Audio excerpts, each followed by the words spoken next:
Mobile silent पे। लाखों करोड़ों दुरूद मोहम्मद मुस्तफ़ा सल्लल्लाहु अलैहि वसल्लम की आद पर औलाद पर उनकी हिम्मत पर। आज की जो प्रेस कॉन्फ्रेंस है वो बुनियादी तौर पर मीडिया से रिलेटेड ही है। एक इम्पॉर्टेंट डेवलपमेंट हुई जिसके ऊपर प्रेस कॉन्फ्रेंस करके उससे जवाब देना चाहिए और तो चली नहीं। और उसी सिलसिले में ये प्रेस कॉन्फ्रेंस, प्लीज जरा पीछे खामोशी इख्तियार कीजिएगा कैमरा से। आप लोगों के दो कुलीग हैं, दो मेहरबान हैं हमारे, उमर चीमा साहब और आज़ाद सैयद साहब। उन्होंने 2 दिन पहले एक व्लॉग किया। उस व्लॉग में उन्होंने बेशुमार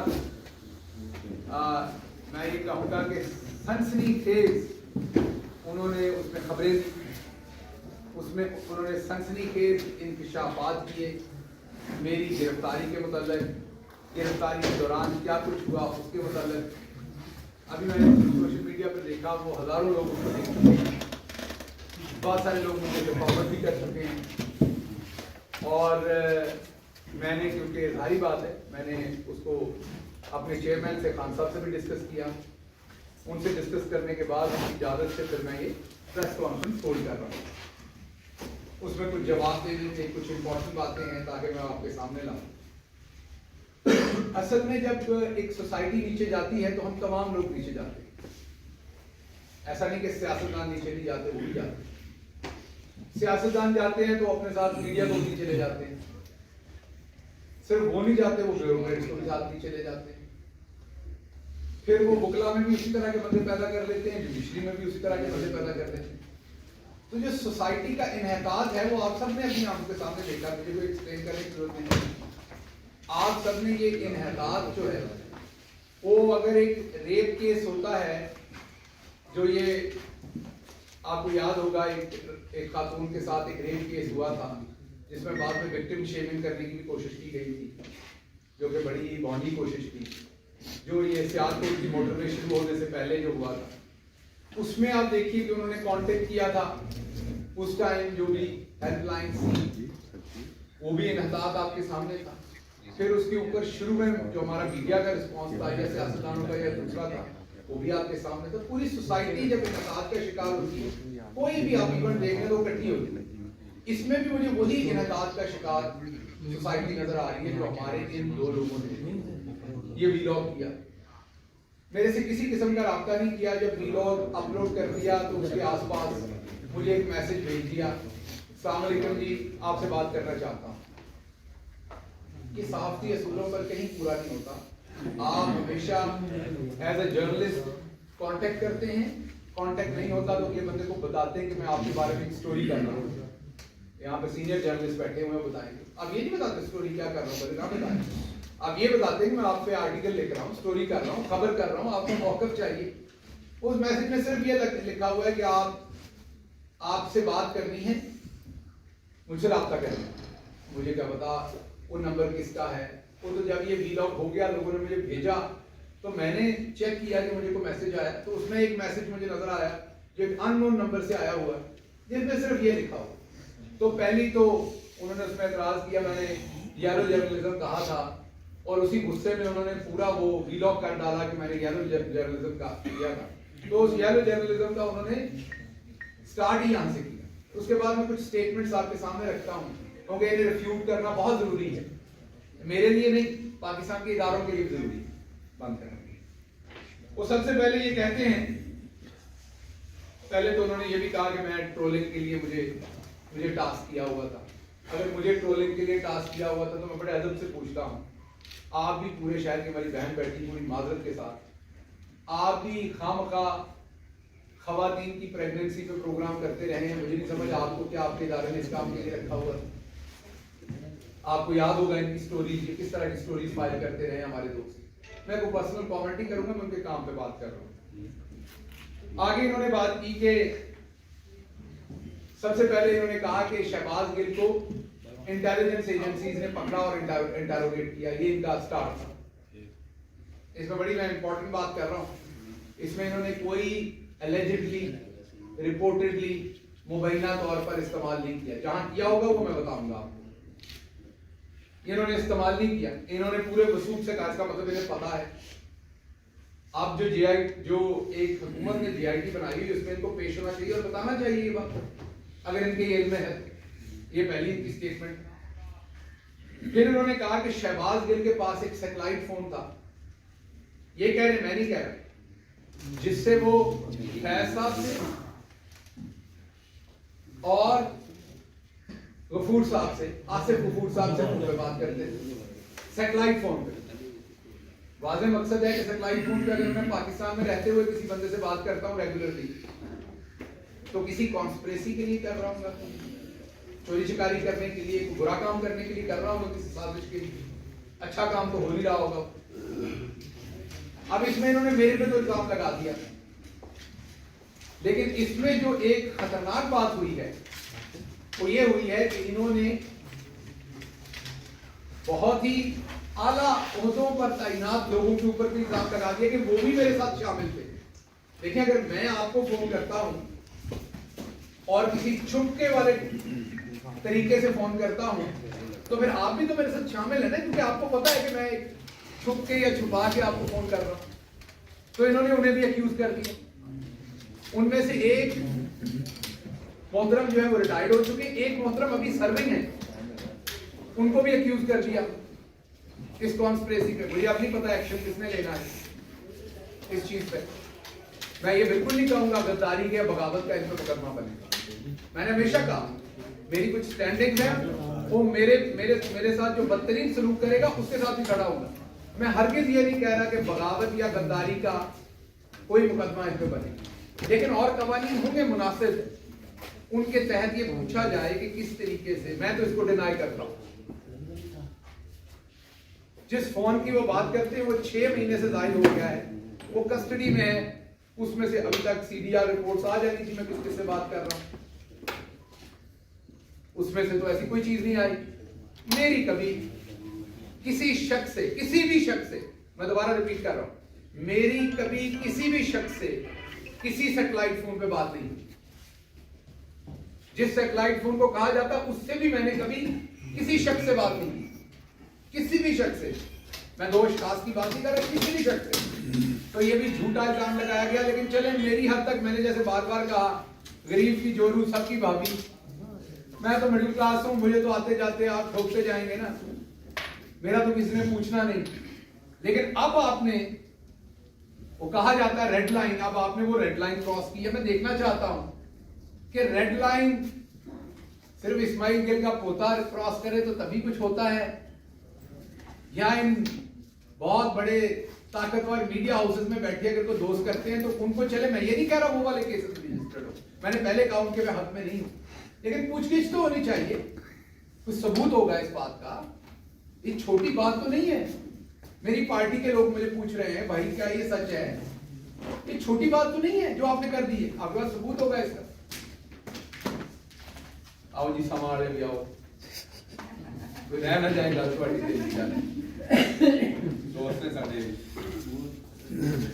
फिर कहा गया कि एक लैपटॉप मेरे से बरामद हुआ, उसमें बाद की मैं स्टोरी बताता हूँ उसके अंदर से क्या कुछ कहा गया। ये कहा गया 4:08 पे कहा गया उस वील ऑफ के अंदर कि मैं सैटेलाइट फोन में बातें करता था, दो अशखास के साथ, वो मैंने बता दिया उनके नाम। 4:33 पे ये कहा गया कि मेरे से एक लैपटॉप बरामद हुआ, रिकवर हुआ। मैं ये रिकॉर्ड पे कहना चाहता हूं कि मेरे से कभी कोई लैपटॉप बरामद नहीं हुआ। मैं किसी किस्म का लैपटॉप तो है मेरे पास एक, लेकिन मैंने उसे शायद पता नहीं कब से इस्तेमाल नहीं किया, और मेरे से कोई लैपटॉप बरामद नहीं हुआ। ठीक हो गया? ये मैं दोबारा बड़ा क्लियर बता रहा हूं ना, पुलिस ने किसी इंसिडेंट में मेरे से कोई लैपटॉप, कोई आईपैड, कोई ऐसा इक्विपमेंट जो है जो अदालत के उस जुमरे में नहीं लिखा हुआ। और मैं इसमें सताइश करूंगा कि पुलिस ने जो चीजें 2, 3, 4 मेरे सामने लिखी वो बाकी सवाए यूएसबीज के, और एक वो पिस्तौल था जो मुझे नहीं पता था किसका था, और यूएसबीज के बाकी जो उन्होंने 1-2 फोन थे वो बिल्कुल मेरे इल्म में थे। बाकी ऐसी चीज वहां पर ना उन्होंने लिखी ना मुझे कही, यूएसबीज उन्होंने कही, वो मेरी जिसमें उन्होंने कहा कि वो एक उस यूएसबी के अंदर एक पर्चा था जो हमाद यूसुफ ने शायद मुझे बना के दिया था, एलिजिडली जो कहना चाह रहे हैं, और मैंने उसको पढ़ा, तो वो यूएसबी मेरे में नहीं है, ना वो पर्चा मेरे लिए है। तो लैपटॉप कभी मेरे से कोई रिकवर नहीं हुआ। इसके आगे कहा गया कि 114 दिफाई इदारे के ऑफिसर जो हैं उनकी फैमिलीज का डाटा मैंने हासिल किया। ये फिर बहुत बड़ी रेड लाइन क्रॉस हो रही है, बहुत बड़ी रेड लाइन क्रॉस हो रही है। अगर तो रेड लाइन वही है जो इस्माइल गिल के पोते के लिए हैं, तो फिर तो ये बहुत बड़ी रेड लाइन क्रॉस हो रही है। मैनू तो तुसी मार इतने कचूमर कर देना सी, जो गल मैं की होंगी पखिया रेड देने सन हुण तक। सो ये रेड लाइन फिर क्रॉस हुई है बहुत बड़ी। 114 दिफाई इदारे के अफसरान की फैमिलीज का डाटा मैंने हासिल किया, और हासिल कहां से किया, उन्होंने नॉमिनेट भी कर दिए 2 बंदे कि जी या चेयरमैन नागरा से किया होगा, या एक डीजी होते हैं उनका नाम शायद मुजफ्फर के जफर दिया गया, वो आप चेक कर लीजिएगा, उन्होंने लिया उसको। ये उन्होंने किया 4:33 में। ये कहा कि 114 ऑफिसर्स की फैमिलीज के मेरे पास डाटा था, और 6 मिनट और 41 सेकंड पे बात शुरू हुई जिसमें कहा गया कि वो जो डाटा 114 फैमिलीज का मेरे पास था जो मैंने हासिल किया, उसके ऊपर मैंने फेक ट्विटर अकाउंट बनाए, ये कहा गया। और उन फैमिलीज के नामों पर, जो दिफाई इदारे के अफसरान की फैमिलीज के नामों पर जो उनके 114 लोगों के डाटा था, उनके नाम पे जाली अकाउंट बनाए गए, और उन अकाउंट से जाली मवाद स्प्रेड किया गया जिसमें से प्रो पीटीआई मवाद बताना था। ये 6 मिनट और 41 सेकंड पर बात की गई। ये दोनों बातें बिल्कुल झूठ हैं, बेपर हैं, बेपांव हैं, क्योंकि ना कभी कोई लैपटॉप रिकवर हुआ, ना मैं इस मुजफ्फर और जफर साहब को जानता हूं, ना मैंने नागरा के चेयरमैन या डीजी वो जो भी होते हैं उनसे कभी कोई डाटा लिया, ना मेरे पास किसी का कभी डाटा रहा, ना मैंने किसी का सोशल मीडिया अकाउंट बनाया, ना मैंने उससे कुछ स्प्रेड किया, ना मेरे इल्म में है कि 114 लोगों का कौन सा डाटा है, किसके पास है। ये फिर एक रेड लाइन क्रॉस की गई है, और यहां तक रिपोर्टेडली, एलिजिडली, मुबैना तौर पर कहीं इस्तेमाल नहीं हो रहा। हमारे ये दोनों मीडिया के दोस्त बवांगे दोहल पूरी अपनी जिम्मेदारी से, ऐसे लग रहा था यूनिवर्सिटी ऑफ विस्कॉन्सिन मेडिसिन के कोई मुदब्बर प्रोफेसर बैठे हुए पूरे वसूख से अपनी बात कह रहे हैं। तो वो उन्होंने की, मैं उसको डिनाई करता हूं कैटेगोरिकली, फ्यूट करता हूं इन द स्ट्रॉन्गेस्ट वर्ड्स, और ये कहता हूं कि रेड लाइन क्रॉस हुई, इनके ऊपर कार्रवाई होनी चाहिए। फिर 7:05 पे ये कहा गया कि ये डेलीगेटेड थी, नाम नहीं दिया गया, लेकिन एम्प्लॉय था कि वहां से एम्प्लॉयड उसका कि मेरी लीडरशिप ने मुझे डेलीगेट किया था ये टास्क के फेक अकाउंट्स बनाए। रिफ्यूट करता हूं, गलत है ये बात, ये द्रोह गोई है, मुकम्मल झूठ है। लैपटॉप से लेके आगे तक पूरी चेन में किसी बात में कोई दुरुस्तगी नहीं। आगे इन्होंने 7 मिनट और 28 सेकंड पे कहा कि शहबाज गिल ने एडमिट किया जब इंटेलिजेंस एजेंसीज के लोगों ने उनको इन्वेस्टिगेट किया तो उसमें उन्होंने एडमिट किया। ये 7 मिनट और 28 सेकंड्स के ऊपर ये बात कही। मैं इस बात को भी डिनाई करता हूं कि मैंने कोई ऐसा एडमिशन किया, क्योंकि ऐसी बात कोई थी नहीं कभी, तो उसको मैंने एडमिट क्या करना था। ना लैपटॉप था, ना 114 डाटा था, ना कोई फेक अकाउंट्स बने थे, ना कुछ स्प्रेड हुआ था। लेकिन इसमें ये एक बात कह रहे हैं, दोबारा से सेकंड टाइम कह रहे हैं कि इंटेलिजेंस इदारे मुझे जो है वो इन्वेस्टिगेट कर रहे थे। ये फिर ये क्लेम कर रहे हैं, ये तीसरी रेड लाइन क्रॉस कर रहे हैं, इनको पूछना चाहिए इसमें। लेकिन यहां इन्होंने रिपोर्टेडली का वर्ड यूज किया पहली दफा, इस स्टेटमेंट के साथ इन्होंने रिपोर्टेडली किया, और फिर उमर चीमा साहब ने बड़े खसियाने तरीके से उनसे पूछा ये रिपोर्टेडली का मतलब क्या है। तो मेरा भाई ये गुस्सा कर देते, मैं फैसलाबाद से हूँ, तज़हीक के लिए मजाक नहीं करता, वैसे हमारे अंदर मजा होता है। यकीन कीजिए, आपको लगता है तज़हीक के लिए कर रहा हूँ, हमारे अंदर मजा होता है। तो मेरा जो दूसरा भाई था, उनके मुंह के अंदर इतनी गुंजाइश नहीं है कि वो मुबैना तौर पर कहें, फंस सकता है ये लफ्ज उनके मुंह में। ये तज़हीक के लिए नहीं कह रहा, फैसलाबाद में मजबूर हूँ। तो उन्होंने बड़ा पूरी अपने फेफड़े फैला के पूरे जोर से वो मुबैना तौर पर बाहर निकाला अपने आप को बचाने के लिए, लेकिन वो बहुत सारी रेड लाइंस उससे पहले अबूर कर चुके थे। यहां पर उन्होंने एक धक्का लगाया अपने आप।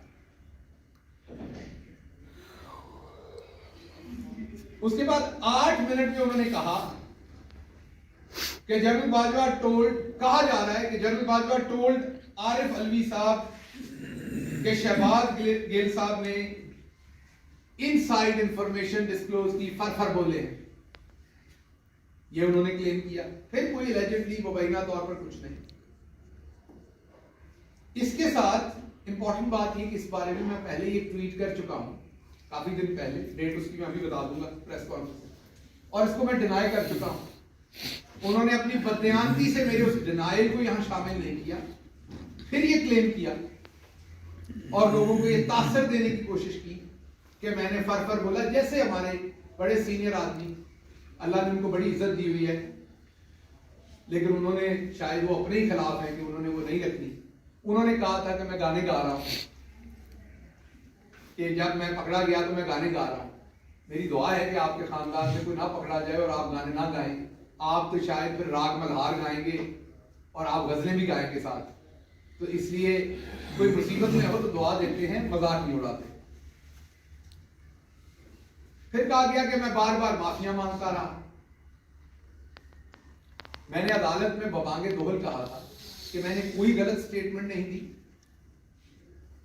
मैंने कोई मुल्क के खिलाफ किसी तरह का कोई काम, आपके सामने वो प्रिंट हुई थी सारी जगहों पर।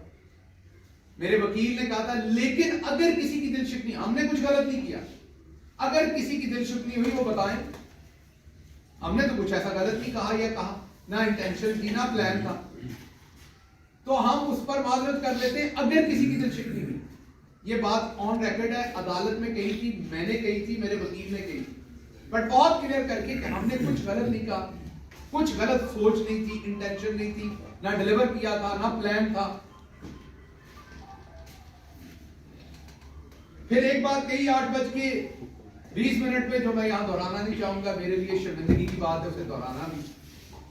हमारे साथी दोस्त अक्सर कहते हैं कि शाइस्तगी का दामन हाथ में रखें। आप मीडिया वाले दोस्तों के साथ ज्यादती ना करें, क्योंकि ये बात दुरुस्त है कि आप और हम बड़ी मुश्किल एरिया में काम कर रहे हो, लेकिन ये जो बात कही, ये आपने कैरेक्टर असैसिनेशन करने की कोशिश की।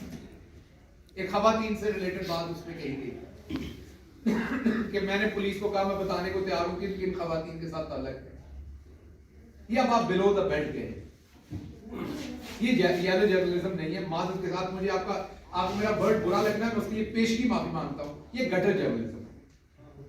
अगर तो आपके पास, आप मुझे तो कर ही रहे हैं, लेकिन जिस शख्स के साथ मिला के आप ये बात कर रहे हैं, मैं किसी के माजी और हाल का गवाह नहीं, मैंने जो वक्त किसी शख्स के साथ गुजारा मैं उसका गवाह हूं।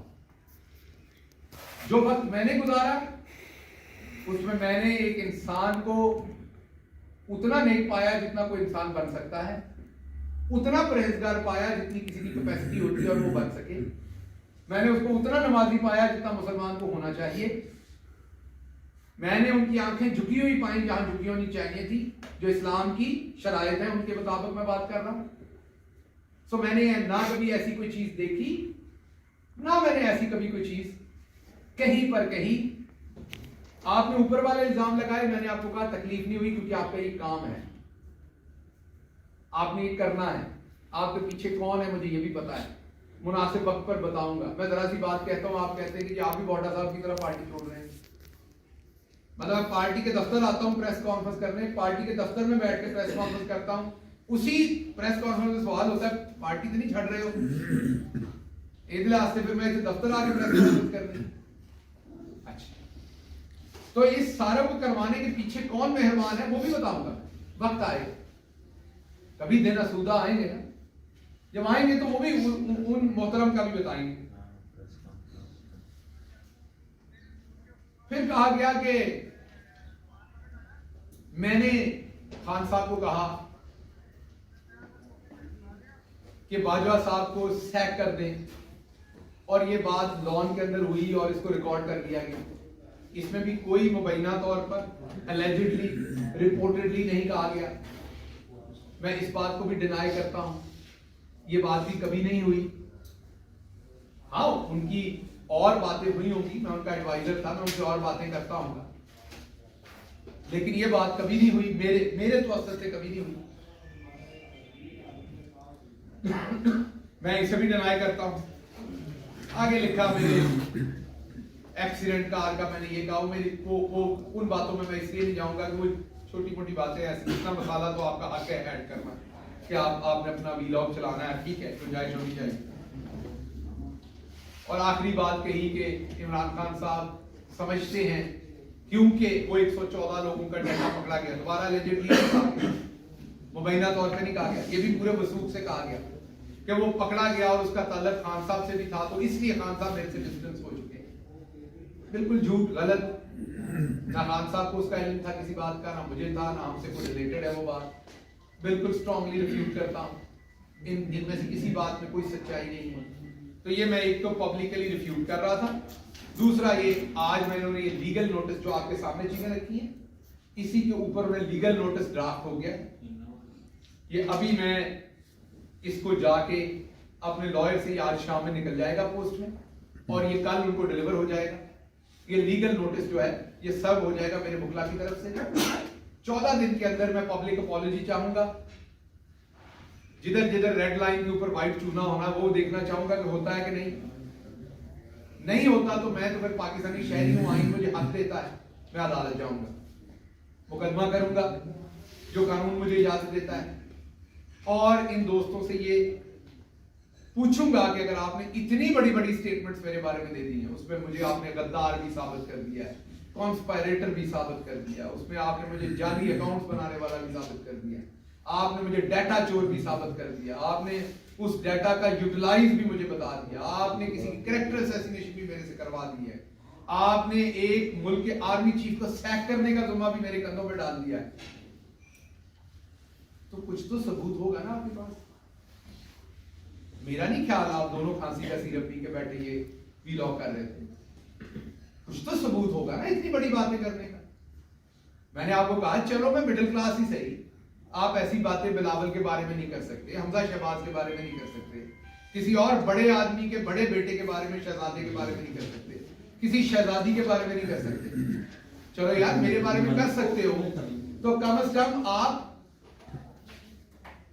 उसका कोई सबूत तो रखते होगे।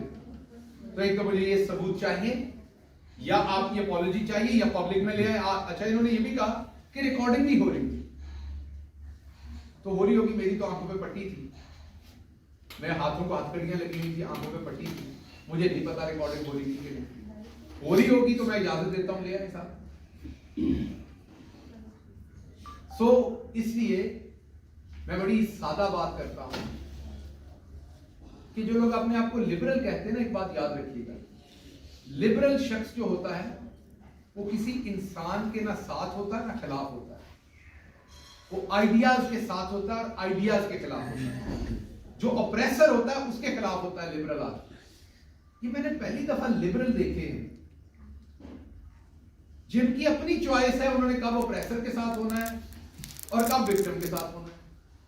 सारी जिंदगी कहते हैं हम विक्टिम के साथ हैं, और जब अब मैं आपको बुरा लगता हूं, मेरे बारे में एक लेबल है जी, बहुत इन्होंने, मैंने पूरे अपने टाइम में एक लफ्ज मेरे मुंह से अदा हुआ जो नहीं होना चाहिए,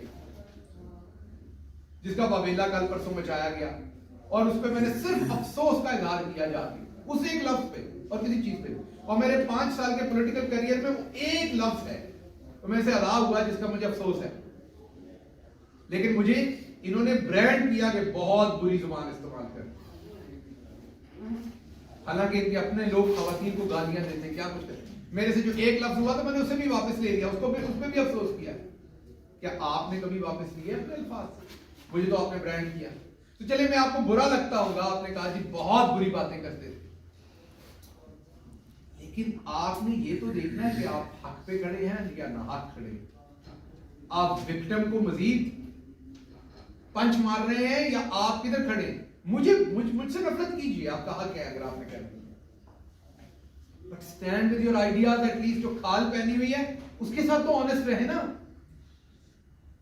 तो मुझे अफसोस हुआ, मैं आपके बारे में रीथिंक कर रहा था एक चीज, मैं अल्लाह को हाजिर नाज़िर जान के कह रहा हूं, मैं अपने, क्योंकि हम सब इस एक्सपीरियंस से सीखते हैं, मैंने भी सीखा, हम मुसीबतों में और ज्यादा सीखते हैं।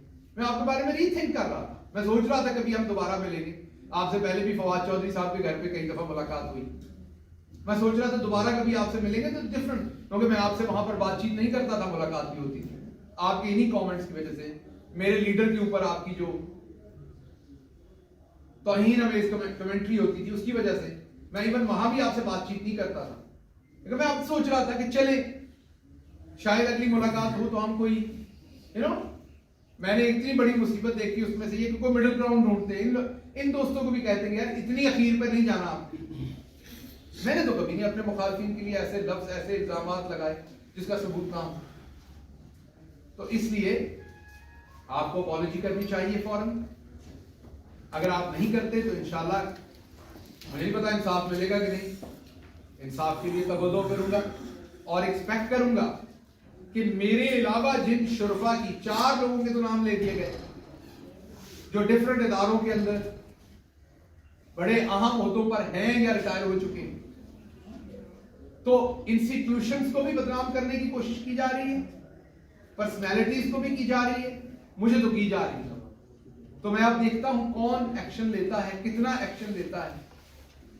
मैं दोबारा रिपीट कर रहा हूं, मैं किसी किस्म का ऐसा कानून नहीं चाहता इन पर भी जिसका मैं खुद मुखालिफ। मैं इन पे गद्दारी का, बगावत का कोई केस नहीं क्लेम कर रहा, मैं ये डेफमेशन का कह रहा हूं। या इनसे सबूत लिए जाएं ये सारी बातें नहीं कही, या इन्हें अगर किसी तोते ने, चिड़िया ने जो भी बताया है उससे उस तोते चिड़िया का पूछ लें। तो ये मैं स्ट्रॉन्गेस्ट वर्ड्स में ये रिफ्यूट कर रहा हूं। इसका लीगल नोटिस आपको दिखा चुका हूं जो इनको भेज दिया है, और इंशाल्लाह बहुत जल्द अगर इसका जवाब ना आया तो कोर्ट ऑफ लॉ में, मुझे पता वो हंस रहे होंगे कि कोर्ट में क्या होना है क्योंकि हमारे यहाँ माफ कीजिएगा लेट हो जाते हैं बहुत। चलिए जितनी देर भी हुआ इसको करेंगे और चलेंगे इसके साथ और देखेंगे इंसाफ मिलता है। कोई सवाल आज सर ये बता दीजिएगा, आपने लीगल नोटिस तो भेजा, उसका प्लेटफॉर्म जो है वो ये साइबर क्राइम, आपको पता साइबर क्राइम वो मुकला करेंगे, सब कुछ कर रहे हैं उसमें। ये मेरे पास, मैंने आपको बताया ना कि सारे हैं, इसमें किस कोर्ट में जाया जा सकता है, ये तमाम नोट्स है मुकला। ये मैं सारी रात यही तैयार करता रहा हूँ, सारी लीगल स्ट्रेटजी। ये नोटिस नहीं है, ये नोट्स हैं कि कौन से कानून के तहत कौन सा केस किया जा सकता है, साइबर क्राइम में क्या किया जा सकता है, डेफेमेशन पे क्या किया जा सकता है, सिविल सूट हो सकता है, क्रिमिनल, सारी चीजें डिस्कस हुई हैं। नहीं क्योंकि आजकल हुकूमत इसी पे लगी हुई ना, मैंने ये कहा कि मैंने अपने मुकला को कहा जी सब कुछ करें जो किया जा सकता है। अब उनकी स्ट्रेटजी होगी, वो जहां जहां कहेंगे मैं वहां जाता जाऊं। अच्छा जैसा कि फरमाइएगा कि आपके समझते हैं कोई आज भी कुछ लोग आपके पीछे लगे, कोई इदारे के लोग हैं जो आपकी बेदारकशी के लिए लोगों को इस्तेमाल कर रहे हैं, और आपने कहा कि एक नाम आपके पास है, वो नाम बता दें कौन है वो लोग जो आपके पीछे लगे हैं? देखिए जो नाम मैंने आपको बताया वो मुनासिब वक्त जब आएगा तब बताऊंगा। जो दूसरा सवाल का वो आपका अजम्पशन पे, मैं अजम्पशन पे जवाब नहीं, मैं तो किसी को एक्यूज नहीं कर सकता जब तक मुझे पता ना हो। मेरे पास तो ऐसा कोई सबूत नहीं, मेरे पास ना कोई इदारा है ना एजेंसी है जो मुझे पता कर दे। आप मेरे से ज्यादा बाखबर साफी, काम आपका मेरे से पूछने की बजाय आपको मुझे बताना चाहिए। इसमें से मजा या चीजा लेने की बजाय आपको इस टाइम मरहम रखनी चाहिए, क्योंकि बुरा वक्त किसी पे भी आ सकता है और कभी भी आ सकता है। साहब ये बताइएगा कि आपने ये जो लोग आया उसके खिलाफ लीगल नोटिस जारी करना है, लेकिन जिन्होंने आपको गलत तरीके से और गलत केस में गिरफ्तार किया है उनके खिलाफ क्या करना है? सुप्रीम कोर्ट में मेरा केस पड़ा हुआ है। आप साहबी अभी छोटे मेरे भाई, एक जो बड़े वाले दोस्त हैं, सबको पता है क्या कुछ हुआ हुआ है।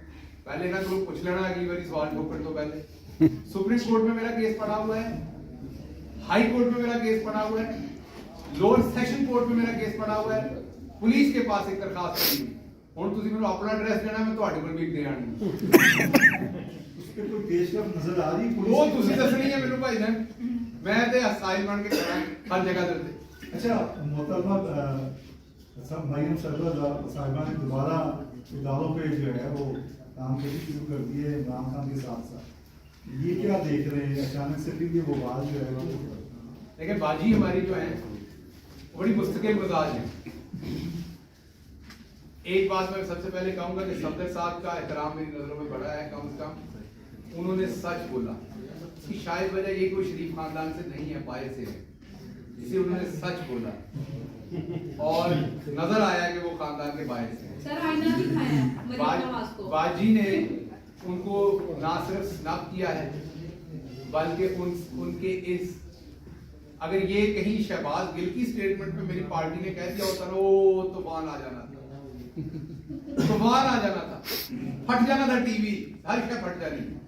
बाजी ने अपने शौहर के बारे में ये कहा है जो मुस्लिम लीग यूथ के प्रेसिडेंट है, अभी भी हैं शायद, रिजाइन कर दिए। अच्छा रिजाइन कर दिए, लेकिन थे पार्टी के एक्टिव लीडर हैं, हर जलसे पे स्टेज पर होते हैं।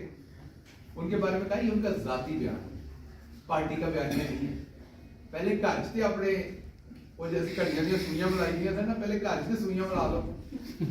दूसरी कौम नू की एक पेज से ले आना है, आप लोगों ने कौम की क्या नुमाइंदगी करनी है? आपके तो घर में इत्तेफाक नहीं है, आप पहले घर में इत्तेफाक कर लें। मैं उस कोई घरेलू सिस्टम के हिसाब से नहीं कह रहा, मैं पॉलिटिकल आइडियोलॉजी पे कह रहा हूं। पार्टी पूरी आइडियोलॉजी पे खड़ी है ना। अब अगर मेरी पार्टी की लीडरशिप एक बात कह रही हो मैं दूसरी कर रहा हूं तो मैं पार्टी का हिस्सा तो नहीं हूं फिर। तो फिर या तो सफदर साहब को पार्टी से फारिग किया जाए कि वो पार्टी का हिस्सा नहीं है, और या फिर जो वो बात कह रहे हैं उसे सुने, अंदर डिबेट करें, सकता है वो काम की बात लगे, शायद फरहान अब्बासी साहब की भी बात सुने, मिफ्ता इस्माइल की भी बात सुने। मैं ये नहीं कह रहा उनको निकाल दे, बात तो सुने उनकी, हो सकता है उनकी बात में कोई दम हो। मैं तो अपने चेयरमैन से अभी खुल के बात करते हैं, जो हमें लगता है सही है या गलत है हमारी पार्टी, वो सुनते हैं, उनकी मेहरबानी मौका देते हैं। उसके बाद लीडरशिप जो फैसला करती है फिर पार्टी के साथ आपने होना था। बात तो सुने लोगों की यार, आप लोगों की। तो इसलिए बाजी ने जिस तरफ अब तोपों का रुख करना है, बाजी ने उधर ही करना है। लोगों को शायद पता नहीं है कि जब पांव जलते हैं तो लोग अपने ही बच्चे नीचे ले लेते हैं, तो मेरा ख्याल वो वक्त हुआ चाहता है। तो हमने तो पूरी जिंदगी जहां मोहब्बत की थी उसका सिला जो हमें मिला है तो पूरी जिंदगी की थी, तो पॉलिटिकल लाइफ में आने के बाद नहीं। तो बचपन में घर से सिखाया ही जाता है। तो हमने तो जो मोहब्बत की थी उसका हमें जो भी सिला मिला, क्योंकि ऑटो पे सिस्टम लगा हुआ है, हमसे तो फिर वापस मोहब्बत ही मिलनी है। लेकिन इधर से जो मिलना है वो मैं सिर्फ ये कहूंगा, एक शेर पढ़ूंगा, ना पूछ के क्या हाल है मेरा तेरे पीछे, ना पूछ के क्या हाल है मेरा तेरे पीछे, तू देख के क्या रंग है तेरा मेरे आगे। तो इसलिए ये थोड़े दिनों में जिस को गलत फहमी थी, बाजी तमाम गलत फहमियां दूर करती थी जी। जैसा कि तैयब साहब की गिरफ्तारी के हवाले से गोलियां की जा रही है, कुछ कहा जा रहा है गिरफ्तार करेंगे, क्या आप समझते हैं कि हुकूमत इमरान खान को गिरफ्तार कर सकती है? देखिए सबसे पहले मैं ये बताऊं कि शौकत तरीन एक बहादुर इंसान, स्ट्रेट फॉरवर्ड है। मैंने देखा उनमें मुनाफिकत नहीं है, मैंने देखा वो पाकिस्तान के लिए बहुत मुखलिस है, मैंने देखा कि वो हमारी पार्टी के साथ एक आहनी दीवार की तरह वो इमरान खान के साथ खड़े हुए हैं। उन्होंने पूरी वफादारी की है पार्टी के साथ, उनका बहुत इज्जत और एहतराम है हमारी पार्टी की नजरों में, और मेरे जाती तौर पर मेरी नजरों में मेरे लिए वो बड़े भाई की तरह है। चंद लोग होते हैं जिनके अपनी कौम के ऊपर एहसानात होते हैं, वो एक ऐसे मौसम है कौम के, मुश्किल तरीन वक्त में उन्होंने कोविड के फौरन बाद इकोनॉमी को ऊपर किया। मुझे बड़ी तकलीफ है जिस तरह का उन पे केस बनाया जा रहा है, लेकिन वो एक बहादुर आदमी है, मुझे पता है वो डट के इसका मुकाबला करेंगे और वो पार्टी के साथ खड़े होंगे। हस्बुल्लाह व निअमल वकील, इंशाअल्लाह मेरे अल्लाह रब्बुल इज्जत की ज़ात रहम करेगी उनके ऊपर और रास्ते निकालेगी। Thank you.